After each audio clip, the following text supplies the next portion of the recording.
आगरा में धर्मांतरण मामले में उत्तराखंड पुलिस को एक और बड़ी सफलता मिली। देहरादून से रेस्क्यू की गई एक युवती ने खुलासा किया है जो आपके होश उड़ा देगा। इस युवती ने एक संगठित धर्मांतरण गैंग की पोल खोली है जो हिंदू लड़कियों को निशाना बनाकर विदेशों से फंडिंग जुटाता था।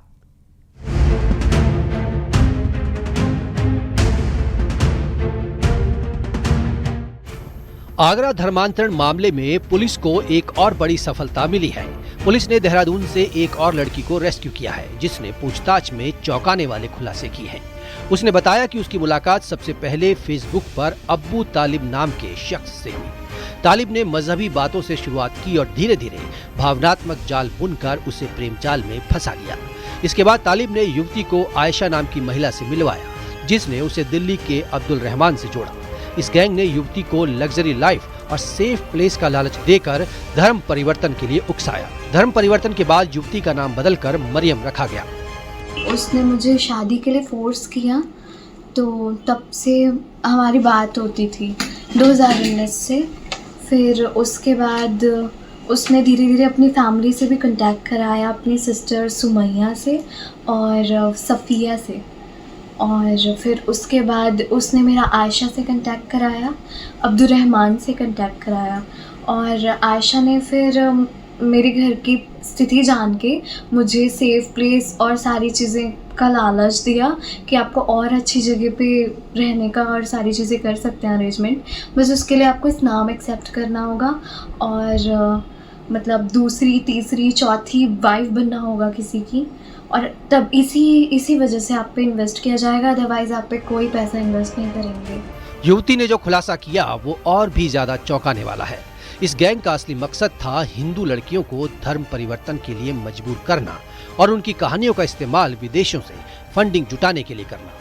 युवती ने बताया कि अब्दुल रहमान ने उससे एक वॉइस नोट मंगवाया जिसमें उसे कहना था, मैं हिजरत करना चाहती हूं और एक रिवर्टेड मुस्लिम हूं। इस तरह के वॉइस नोट्स और कहानियों को विदेशी फंडर्स को भेजकर लाखों रुपए की फंडिंग जुटाई जाती थी। ये गैंग सुनियोजित तरीके से सोशल मीडिया और भावनात्मक ब्लैकमेलिंग का इस्तेमाल करता था। अब्दुल रहमान जो अंकल है दिल्ली से, उन्होंने मुझसे वॉइस नोट मांगा था कि इसमें ऐसा कहो कि मुझे हिजरत करनी है और मैं रिवर्टेड मुस्लिमा हूँ, मतलब कन्वर्टेड मुस्लिम हूँ ऐसा, तो मतलब ऐसे हमें फंड्स मिलेंगे। तो उन्होंने मुझसे वॉइस नोट लिया था और फिर उन्होंने कहा कि मैं अपने अमीर कंटैक्ट के अंकल को सुनाऊंगा, वो हमें पैसे देंगे तो मैं तुम्हारी मदद कर पाऊंगा। उत्तराखंड पुलिस ने इस मामले में तेजी से कार्रवाई की और देहरादून से युवती को सुरक्षित रेस्क्यू किया। पुलिस अब इस गैंग के अन्य सदस्यों की तलाश कर रही है। शुरुआती जांच में पता चला है कि ये गैंग कई राज्यों में सक्रिय है और इसके तार विदेशों तक जुड़े हैं। पुलिस ने अब्बू तालिब, आयशा और अब्दुल रहमान के खिलाफ मामला दर्ज कर लिया है और उनके नेटवर्क की गहराई से जांच कर रही है। और ये लोग मुझसे मेरा फ़ोन सिम तोड़वाते थे, मुझे भेजे गए। पहले आयशा के बहुत सारे कॉन्टैक्ट्स हैं, उसने सेकेंड हैंड फ़ोन वो लिया करती थी या फिर कीपैड फ़ोन लिया करती थी और सिम लिया करती थी, फेक सिम जो महंगे मिलते हैं 4000 5000 के, और वो सब लेके वो रिवर्ट्स को बांटा करती थी। तो मेरे पास भी आया था और मुझे एक पूरी विधि बताई गई थी उसको तोड़ने की, उसको डिस्ट्रॉय करने की, घर से पहले निकलने से पहले की। तो मुझे फ़ोन तोड़ के फिर पानी में डुबाना, स्क्रीनशॉट के हाउ टू डिस्ट्रॉय फ़ोन, ये सब सिखाया गया और मैंने वो सारी चीज़ें की, लेकिन मैं बाहर नहीं निकली, इस वजह से उन्होंने मेरी मदद नहीं करी। ये मामला न सिर्फ धर्मांतरण के गंभीर मुद्दे को उजागर करता है बल्कि ये भी दिखाता है कि कैसे संगठित गिरोह सोशल मीडिया का दुरुपयोग कर मासूम लोगों को अपने जाल में फंसाते हैं। Bureau report, news 18। Agra police ने धर्मांतरण केस में कई बड़े खुलासे किए हैं। पुलिस के मुताबिक आयशा और अब्दुल रहमान हमेशा पाकिस्तान के लोगों के संपर्क में थे। Mastermind Abdul Rahman crowd funding करता था, क्रिप्टो और डॉलर में पैसों का लेन देन करता था, डार्क वेब के जरिए लोगों से बात करता था। आयशा लड़कियों से संपर्क करती थी, ब्रेन वॉश करती थी और धर्मांतरण के लिए उन्हें तैयार करती थी। पाकिस्तान के इन्फ्लुएंसर तनवीर अहमद और साहिल अदीब के ग्रुप से इन लड़कियों को जोड़ा जाता था जिसमें दोनों पाकिस्तानी इन्फ्लुएंसर्स इस्लाम की अच्छाइयां बताते थे और लड़कियों को धर्म परिवर्तन के लिए तैयार करते थे।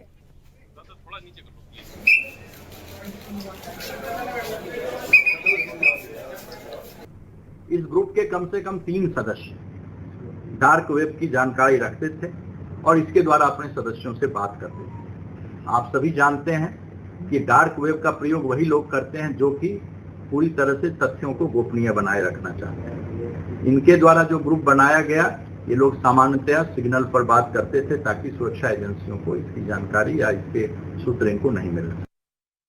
ये जो चीजें हैं, ये हमारे राष्ट्रीय और आंतरिक सुरक्षा के लिए एक बहुत बड़ी चुनौती है और हमारी जो डिफरेंट कंसर्न एजेंसियां हैं सिक्योरिटी की, वो सब भी इनसे पूछताछ कर रही है, क्योंकि एक तरफ से इन सभी बालिकाओं से कल को हो सकता है ये लोग एक स्लीपर सेल के रूप में काम करते, क्योंकि इनके थ्रू ये लोग कहते थे कि जो हम आपको प्रीच कर रहे हैं उस प्रीच के लिए आपको सवाब का फल तभी मिलेगा जब आप इसके बदले में हमें कुछ भी पैसा देंगे। तो पैसा भेजने का भी इनका एक रूट इन्होंने इसके लिए तय किया। हमारा जो आगरा का एक्यूज्ड है, जिसको कि रहमान, जो कि 12वीं फेल है, लेकिन जिसे कंप्यूटर की कम से कम 10 भाषाओं की जानकारी थी, जो पॉडकास्ट पर अच्छी अंग्रेजी बोल रहा था और उसने क्राउड फंडिंग के द्वारा उसने बात स्वीकार की। क्राउड फंडिंग करके उसने पैसे को फिलिस्तीन के लिए उसने भेजा और उसके साथ जो चीजें मिली उसमें वो क्रिप्टो का भी यूज करता था और डॉलर में भी उसके साथ पैसे का लेन देन।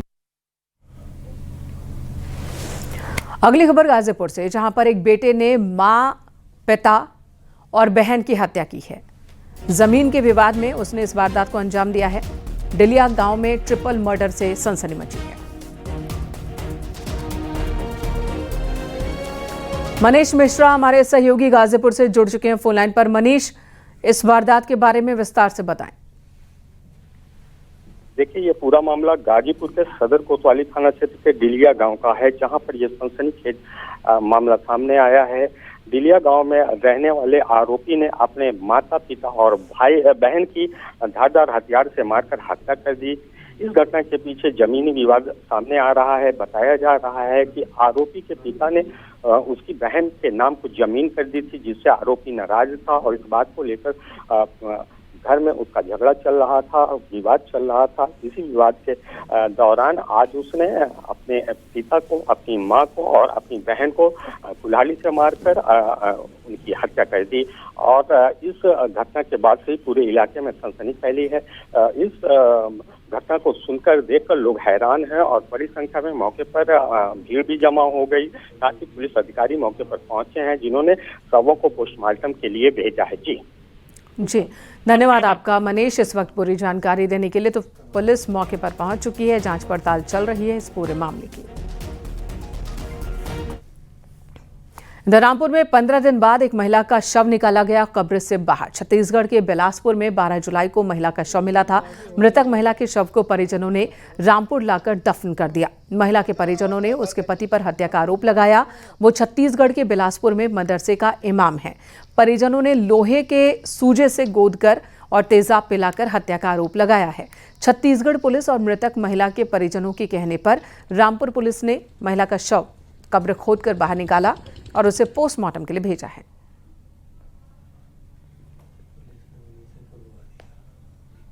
मायके के लोग यहाँ आए थे और मैंने कल ही जिलाधिकारी महोदय से रिक्वेस्ट किया कि चूँकि तत्काल इसका पोस्टमार्टम कराया जाना अनिवार्य है, इस पर जिलाधिकारी महोदय के द्वारा आदेश पारित किया गया और आज उसका कब्र से निकाल करके पोस्टमार्टम करा करके विधिक कार्रवाई की जाएगी। इटावा में साइबर फ्रॉड गैंग ने रिटायर्ड दंपति से ठगी की कोशिश की। साइबर ठगों ने उसके बेटे के पहलगाम हमले के आतंकियों से संबंध होने की बात कही, एक कहानी बनाकर ठगने की कोशिश की। बैंक मैनेजर ने समय रहते रिटायर्ड दंपति को बचा लिया, वरना 15 लाख रुपए की रकम साइबर ठगों के हाथों पहुंच जाती। साइबर ठगों ने रिटायर्ड टीचर दंपति को तकरीबन 5 घंटे तक डिजिटल अरेस्ट रखा और केस से बचने के लिए 15 लाख रुपए मांगे। इसके बाद रिटायर्ड दंपति पैसे निकालने बैंक पहुंचे। काउंटर पर बैठे कैशियर को कुछ शक हुआ तो उन्होंने बैंक मैनेजर को इसकी जानकारी दी। जब बैंक मैनेजर ने उनसे बात की तो पूरा मामला सामने आया।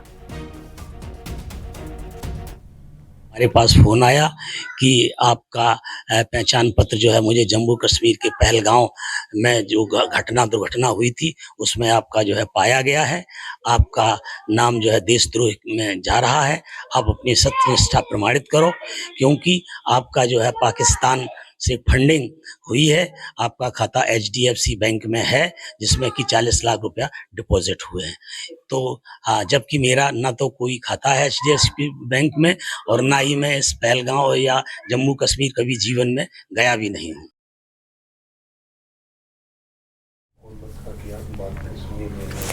धर्मांतरण के जल्लादों का एक एक कर हिसाब हो रहा है। अब की बार धर्मांतरण गिरोह के सरगना जलालुद्दीन उर्फ छांगुर के भतीजे सबरोज के मकान पर बुलडोजर चला। धर्मांतरण मामले में दर्ज FIR में सबरोज 5वें नंबर पर आरोपी है।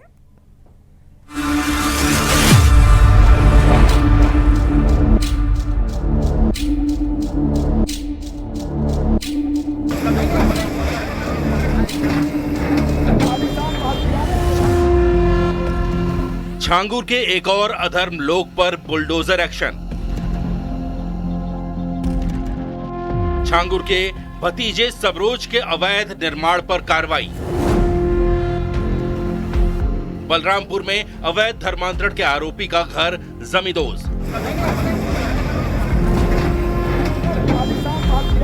यूपी के बलरामपुर जिले से बुलडोजर एक्शन की आई ये तस्वीरें उस शख्स के घर की हैं जिसके ऊपर अवैध धर्मांतरण का सनसनीखेज आरोप लगा।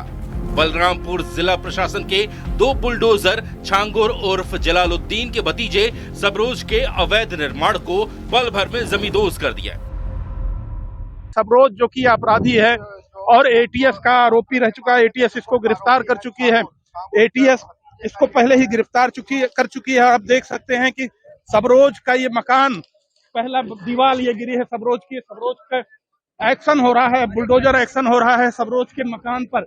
और ये एक बहुत बड़ा दूसरा एक्शन इस तरह के छांगुर की बिल्डिंग गिराने के बाद ये दूसरा एक्शन हो रहा है प्रशासन का, जो सबरोज का ये मकान गिराया जा रहा है।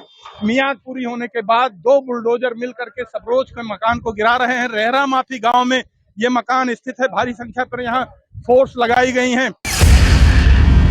सबरोज अवैध धर्मांतरण कराने वाले गैंग के सरगना छांगुर का भतीजा है और वो धर्मांतरण मामले में दर्ज FIR में 5वें नंबर का आरोपी है।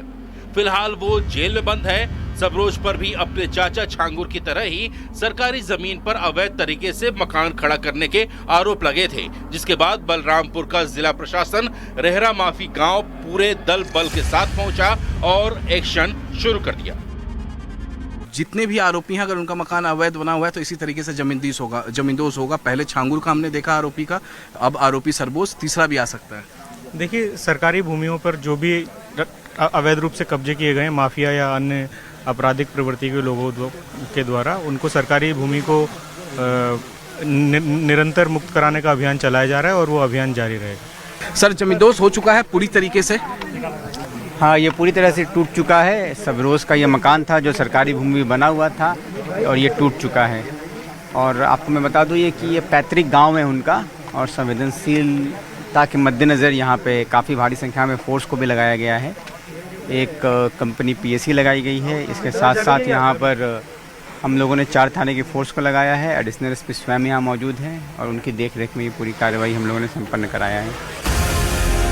बलरामपुर प्रशासन के मुताबिक जांच में धर्मांतरण के आरोपी सबरोज का मकान अवैध पाया गया था। उसे पहले ही नोटिस दिया जा चुका था, लेकिन जब उसने अपने अवैध अतिक्रमण को नहीं हटाया तो प्रशासन के बुलडोजर ने उसे थोड़ी ही देर के एक्शन के बाद हटा दिया। बड़ा संदेश, अवैध धर्मांतरण का काला साम्राज्य जो पूरे देश में छांगुर ने फैला रखा था, विदेशों से फंडिंग हो रही थी और उसके जरिए एक अवैध धर्मांतरण, लब जिहाद, लैंड जिहाद का जो मामला चल रहा था, उसको लेकर के प्रशासन की तरफ से, शासन की तरफ से और सरकार की तरफ से एक बड़ी कार्रवाई हो रही थी। आप देख सकते हैं, गिर गया मकान, पूरा मकान सबरोज का ढहा दिया गया है। 2 बुलडोजर मिलकर के उसकी पूरी छत गिर गई है और इस तरह से एक बड़ी कार्रवाई सबरोज के मकान पर की गई है। एक आतंक के खिलाफ एक बड़ा मैसेज है कि अगर अवैध धर्मांतरण और देश विरोधी, राष्ट्र विरोधी गतिविधियों के खिलाफ जिस तरह की कार्रवाई अगर की जाती है तो उसका अंजाम क्या होता है, वो आज सबरोज के इस मकान को गिरा करके सरकार बता रही है। छांगुर और जलालुद्दीन के मायालोक में कई ऐसे काल नेमी किरदार हैं जिनसे पर्दा उठना अभी बाकी है। जाहिर है आने वाले दिनों में पुलिस और ईडी ऐसे काले किरदारों का पर्दाफाश करेंगी और उन पर भी ऐसा ही एक्शन होगा। इस बीच अवैध धर्म परिवर्तन गैंग चलाने वाले आरोपी छांगुर उर्फ जलालुद्दीन के चॉकलेटी बॉय बदर अख्तर सिद्दीकी का एक सबसे बड़ा सबूत सामने आया। न्यूज 18 के हाथ उसके लव जिहाद मिशन का एक सर्टिफिकेट लगा है जिसमें वो आरव बनकर हिंदू लड़की से शादी उसने की थी। मेरठ पुलिस अब बदर अख्तर सिद्दीकी के खिलाफ एफआईआर दर्ज कर उसकी तलाश कर रही है।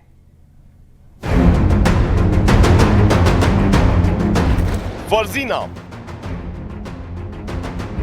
हिंदू लड़कियों को टारगेट, लव जिहाद और धन परिवर्तन। धन परिवर्तन का गैंग चलाने के आरोपी जलालुद्दीन उर्फ छांगुर के तिलिस्म से राज फाश होता जा रहा है। छांगुर के चॉकलेटी बॉय बदर सिद्दीकी के काली करतूत से पर्दा उठ गया। इस सर्टिफिकेट से ये जानकारी सामने आई है कि छांगुर के चॉकलेटी बॉय बदर अख्तर सिद्दीकी ने आरब बनकर एक हिंदू लड़की से शादी की। यही नहीं, सबसे चौंकाने वाला खुलासा ये है कि इस सर्टिफिकेट के मुताबिक बदर सिद्दीकी मुस्लिम धर्म छोड़कर हिंदू हो गया था और अपना नाम बदर सिद्दीकी से आरब रख लिया था। बदर सिद्दीकी के लव जिहाद की प्लानिंग का पर्दाफाश तब हुआ जब पीड़ित हिंदू लड़की से रिश्ता खत्म होने का शपथ पत्र उसने मेरठ के परिवार न्यायालय में दिया। बदर हिंदू ही नहीं, मुस्लिम ही नहीं, हिंदू नाम भी अपने रखता था, जिसमें उसने 2019 में एक हिंदू युवती के साथ शादी की। शादी करने के बाद उसने अपना नाम रखा बदर अली सिद्दीकी उर्फ आरव और उसने अपने शपथ पत्र में ये कहा कि मैंने अपनी स्वेच्छा से अपना धर्म बदल लिया है। यानी कि बदर अली सिद्दीकी मुस्लिम से अब हिंदू हो चुका है। तो जो हिंदू लड़की थी उनके सामने बदर अपना नाम हिंदू रखा करता था। आप इस शपथ पत्र से ये समझ गए होंगे कि छांगुर का ये चॉकलेटी बॉय कितना शातिर और साजिश रचने वाला है। आरोपों के मुताबिक बदर सिद्दीकी ने कई हिंदू लड़कियों की जिंदगी बर्बाद करने के लिए अपने नए नाम और पहचान का सहारा लिया था, जिसके बाद मेरठ पुलिस ने उसके खिलाफ मुकदमा दर्ज कर उसकी तलाश शुरू कर दी। यानी लव जिहाद मिशन के लिए चेहरा एक और नाम अनेक। छांगुर के चॉकलेटी बॉय के इस करतूत का शिकार दिल्ली एनसीआर की कई लड़कियां हुई। आरोपों के मुताबिक छांगुर के चॉकलेटी बॉय बदर सिद्दीकी नोएडा, दिल्ली, गुरुग्राम में अलग अलग नाम से मकान किराए पर लेता था। फिर इन अलग अलग नामों से हिंदू लड़कियों को टारगेट कर उन्हें फंसाता था। फिर उनसे शादी कर उनका अवैध तरीके से धन परिवर्तन कराता था। लव जिहाद के इस मिशन में बदर सिद्दीकी कभी आरब, कभी रोहन, विकास सिंह, रोहित, सैम, विकास चौधरी और कभी अर्नब शर्मा के नाम का इस्तेमाल करता था।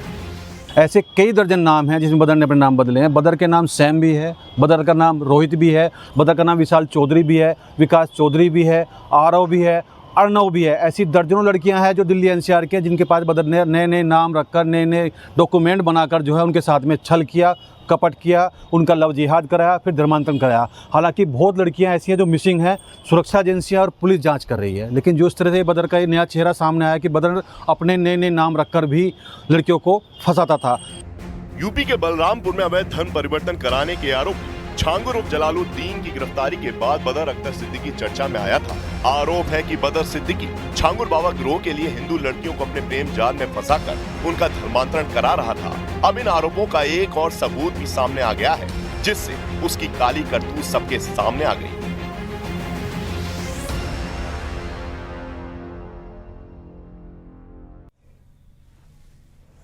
नोएडा में तेज रफ्तार BMW ने स्कूटी सवार को टक्कर मारी। इस हादसे में 5 साल के एक बच्चे की मौत हो गई। स्कूटी सवार 2 लोग गंभीर रूप से घायल हुए हैं। पिता अपने किसी जानने वाले के साथ बेटी को चाइल्ड PGI दिखाने जा रहे थे, तभी रॉन्ग साइड से आ रही BMW ने टक्कर मार दी। पुलिस ने BMW कार सवार 2 युवकों को गिरफ्तार किया है।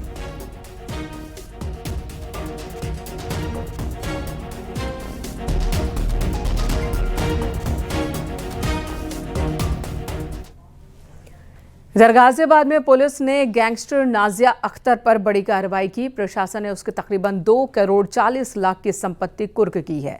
नाजिया पर धोखाधड़ी समेत कई केस दर्ज हैं। आरोप है कि ये संपत्ति उसने अपराध के पैसों से ही हासिल की। कुर्क की गई संपत्तियों में 2 करोड़ का एक 2 मंजिला मकान, 40 लाख रुपए के 2 टेम्पो ट्रैवलर शामिल है। गाजियाबाद पुलिस कमिश्नरेट के आदेश पर यह एक्शन हुआ।